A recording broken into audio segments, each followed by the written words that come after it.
Hi ಕನ್ನಡವದ YouTube ಚಾನಲ್ಗೆ ಎಲ್ಲ ವಿದ್ಯಾರ್ಥಿನಿಯರಿಗೆ ಸ್ವಾಗತ ಅಂತ ಹೇಳ್ತಾ SSLC ವಾರ್ಷಿಕ ಪರೀಕ್ಷೆ ಎರಡನ್ನ ಬರೆದಂಥ ವಿದ್ಯಾರ್ಥಿಗಳ ಉತ್ತರ ಪತ್ರಿಕೆಗಳ ಮೌಲ್ಯಮಾಪನ ಎಲ್ಲ ಕಂಪ್ಲೀಟ್ ಆಗಿ ರಿಸಲ್ಟ್ ಕೂಡ ಶುಕ್ರವಾರ ಪ್ರಕಟ ಆಗಿರೋದಾಗಿರುತ್ತೆ. ಜೂನ್ ತಿಂಗಳ 13ನೇ ತಾರೀಕು 2025ರಂದು ವಾರ್ಷಿಕ ಪರೀಕ್ಷೆ ಎರಡರ ಒಂದು ಪರೀಕ್ಷಾ ಫಲಿತಾಂಶ ಪ್ರಕಟ ಆಗಿದ್ದು, ಸುಮಾರು ವಿದ್ಯಾರ್ಥಿಗಳು 3 ಲಕ್ಷಕ್ಕೂ ಅಧಿಕ ವಿದ್ಯಾರ್ಥಿಗಳು ಪರೀಕ್ಷೆಯನ್ನು ತೆಗೆದುಕೊಂಡಿದ್ರು. ಆ ವಿದ್ಯಾರ್ಥಿಗಳ ಪೈಕಿ ಇದೀಗ ಸುಮಾರು 88,000 ಆಸುಪಾಸಿನಲ್ಲಿ ವಿದ್ಯಾರ್ಥಿಗಳು ಪಾಸ್ ಆಗಿದ್ದಾರೆ ಎಂಬ ಮಾಹಿತಿ ಲಭ್ಯ ಆಗಿದ್ದು, ಅದರಲ್ಲಿ ವಿದ್ಯಾರ್ಥಿಗಳಿಗೆ 27% ಅಷ್ಟೇ ಅಂದರೆ ಪಾಸಿಂಗ್ ಪರ್ಸೆಂಟೇಜ್ ಇದೆ ಅಂತಕ್ಕಂಥ ಮಾಹಿತಿಗಳು ಲಭ್ಯ ಆಗಿರೋದಾಗಿರುತ್ತೆ. ಸೊ ಇದೀಗ ವಾರ್ಷಿಕ ಪರೀಕ್ಷೆ 3ಕ್ಕೆ ಸಂಬಂಧಪಟ್ಟಂತೆ ಕೂಡ ಕರ್ನಾಟಕ ಶಾಲಾ ಪರೀಕ್ಷೆ ಮತ್ತು ಮೌಲ್ಯ ನಿರ್ಣಯ ಮಂಡಳಿ ಕಡೆಯಿಂದ ಮಾಹಿತಿನ ಕೊಟ್ಟಿದ್ದು, ಸೊ ಇದೀಗ ಆ ಒಂದು ವಿದ್ಯಾರ್ಥಿಗಳನ್ನು ಪ್ರಶ್ನೆಯನ್ನ ಕೇಳ್ತಿದ್ದಾರೆ ಅಂತಂದ್ರೆ, ವಾರ್ಷಿಕ ಪರೀಕ್ಷೆ 3ರ ಒಂದು ವೇಳಾಪಟ್ಟಿ ಪ್ರಕಟ ಆಗಿದೆಯಾ, ಸೊ ಒಂದು ವೇಳಾಪಟ್ಟಿ ಯಾವುದು ನಿಜ ಆಗಿದ್ರೆ, ಸೊ ಯಾವ ದಿನಾಂಕದಿಂದ ಪರೀಕ್ಷೆ ಶುರು ಆಗ್ತಿದೆ. ಸೊ ವಿದ್ಯಾರ್ಥಿಗಳಿಗೆ ಸಾಕಷ್ಟು ವಿದ್ಯಾರ್ಥಿಗಳಿಗೆ ಡೌಟ್ಸ್ ಇರೋದೇನಂದ್ರೆ, ವಾರ್ಷಿಕ ಪರೀಕ್ಷೆ ದಿನಾಂಕ ಯಾವುದು, ಯಾವ ದಿನದಿಂದ ಪರೀಕ್ಷೆ ಶುರು ಆಗ್ತಿದೆ, ಸೊ ಮತ್ತೆ ಅಧಿಕೃತವಾಗಿ ವೇಳಾಪಟ್ಟಿ ಯಾವುದಾಗಿರುತ್ತಾಗಿದ್ರೆ, ಸೊ ವೇಳಾಪಟ್ಟಿಯಲ್ಲಿ ಬದಲಾವಣೆ ಆಗಿದೆಯಾ ಅಂತೆಲ್ಲ ವಿದ್ಯಾರ್ಥಿಗಳಿಗೆ ಡೌಟ್ಸ್ಗಳಿರೋದಾಗಿರುತ್ತೆ. ಸಾಕಷ್ಟು ವಿದ್ಯಾರ್ಥಿಗಳಿಗೆ ಒಂದು ಡೇಟ್ ಆ ಡೇಟಾ ಈ ಡೇಟಾ ಅಂತೆಲ್ಲ ಡೌಟ್ಸ್ಗಳಿದ್ದಾವೆ. ಕಂಪ್ಲೀಟ್ ಆಗಿ ವಿವರದಲ್ಲಿ ಮಾಹಿತಿನ ತಿಳಿಸ್ತಾ ಇರೋದಾಗಿರುತ್ತೆ. ಶಿಕ್ಷಣ ಇಲಾಖೆಯಿಂದನೇ ಒಂದು ವೇಳಾಪಟ್ಟಿನ ಅಥವಾ ಒಂದು ವಿದ್ಯಾರ್ಥಿಗಳ ಒಂದು ಡೇಟನ್ನು ಚೇಂಜ್ ಮಾಡಿದ್ದಾರೆ ಅಂತ ಹೇಳ್ಬೋದಾಗಿರುತ್ತೆ ವಾರ್ಷಿಕ ಪರೀಕ್ಷೆ 3ಕ್ಕೆ ಸಂಬಂಧಪಟ್ಟಂತೆ. ಸೊ ಫೈನಲ್ ಇರುವಂತಹ ಅಪ್ಡೇಟ್ ಅನ್ನು ತಿಳ್ಕೊಳ್ಳೋದಕ್ಕೆ ಮುಂಚೆ ಕನ್ನಡದ ಯೂಟ್ಯೂಬ್ ಚಾನಲ್ಗೆ ಸಬ್ಸ್ಕ್ರೈಬ್ ಆಗಿಲ್ಲ ಅಂದ್ರೆ ಬೆಲ್ ಐಕನ್ ಕ್ಲಿಕ್ ಮಾಡಿ.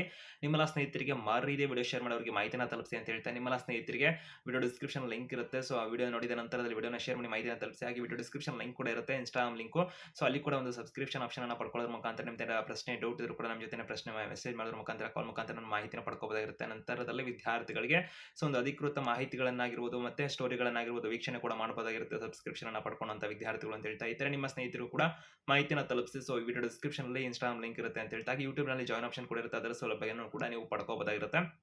ಇದೀಗ SSLC ವಾರ್ಷಿಕ ಪರೀಕ್ಷೆ 3ಕ್ಕೆ ಸಂಬಂಧಪಟ್ಟಂತೆ ಕೂಡ ವಿದ್ಯಾರ್ಥಿಗಳಿಗೆ ಹೆಚ್ಚುವರಿ ಮಾಹಿತಿ ಏನಾದರೂ ಬೇಕಂತ ಪಕ್ಷದಲ್ಲಿ ಕೂಡ ಇನ್ಸ್ಟಾಗ್ರಾಮ್ ಅಲ್ಲಿ ಸಬ್ಸ್ಕ್ರೈಬ್ ಆಪ್ಷನ್ ಅನ್ನು ಪಡ್ಕೊಳ್ಳೋದ್ರ ಮುಖಾಂತರ ವಿದ್ಯಾರ್ಥಿಗಳು ಹೆಚ್ಚುವರಿ ಮಾಹಿತಿನ ಪಡ್ಕೋಬಹುದಾಗಿರುತ್ತೆ. ಇದೀಗ SSLC ವಾರ್ಷಿಕ ಪರೀಕ್ಷೆ 3ರ ವೇಳಾಪಟ್ಟಿ ಯಾವುದಾಗಿರುತ್ತೆ, ಸೊ ಯಾವ ಒಂದು ದಿನಾಂಕದಿಂದ ಪರೀಕ್ಷೆಗಳು ಶುರುವಾಗುತ್ತೆ ಅಂತೆಲ್ಲ ಪ್ರಶ್ನೆಗಳಿದಾವಲ್ಲ. ಸೊ ವಾರ್ಷಿಕ ಪರೀಕ್ಷೆ 3ಕ್ಕೆ ಸಂಬಂಧಪಟ್ಟಂತೆ ಕರ್ನಾಟಕ ರಾಜ್ಯದಲ್ಲಿ ವರ್ಷದಲ್ಲಿ 3 ಬಾರಿ ಪರೀಕ್ಷೆಗಳನ್ನ ಮಾಡ್ತೀವಿ ಅಂತ ಮಾಹಿತಿನ ಕೊಟ್ಟರು. ಆ ಪ್ರಕಾರದಲ್ಲೇ ವಾರ್ಷಿಕ ಪರೀಕ್ಷೆ 1 ಆಯ್ತು 2 ಆಯ್ತು ವಿದ್ಯಾರ್ಥಿಗಳಿಗೆ 2ರ ರಿಸಲ್ಟ್ ಕೂಡ ಇದೀಗ ಬಂದಿದೆ. ಈಗ 3ನೇ ಎಕ್ಸಾಮ್ಗೆ ಸಂಬಂಧಪಟ್ಟಂತೆ ವಿದ್ಯಾರ್ಥಿಗಳ ಪ್ರಶ್ನೆಗಳನ್ನ ಕೇಳ್ತಿರಲ್ಲ, ಆ ಎಲ್ಲ ವಿದ್ಯಾರ್ಥಿಗಳಿಗೆ ಇಲಾಖೆ ಕಡೆಯಿಂದ ವಾರ್ಷಿಕ ಪರೀಕ್ಷೆ 1ನ ರಿಸಲ್ಟ್ ಅನೌನ್ಸ್ ಮಾಡಿದ್ರಲ್ಲ ಕರ್ನಾಟಕ ಶಾಲಾ ಪರೀಕ್ಷೆ ಮತ್ತು ಮೌಲ್ಯ ನಿರ್ಣಯ ಮಂಡಳಿ ಅಥವಾ ಶಿಕ್ಷಣ ಸಚಿವರು ಕೂಡ ಮಾಹಿತಿನ ಸುದ್ದಿಗೋಷ್ಠಿಯಲ್ಲಿ ಅವತ್ತು ಹೇಳಿದ್ರು.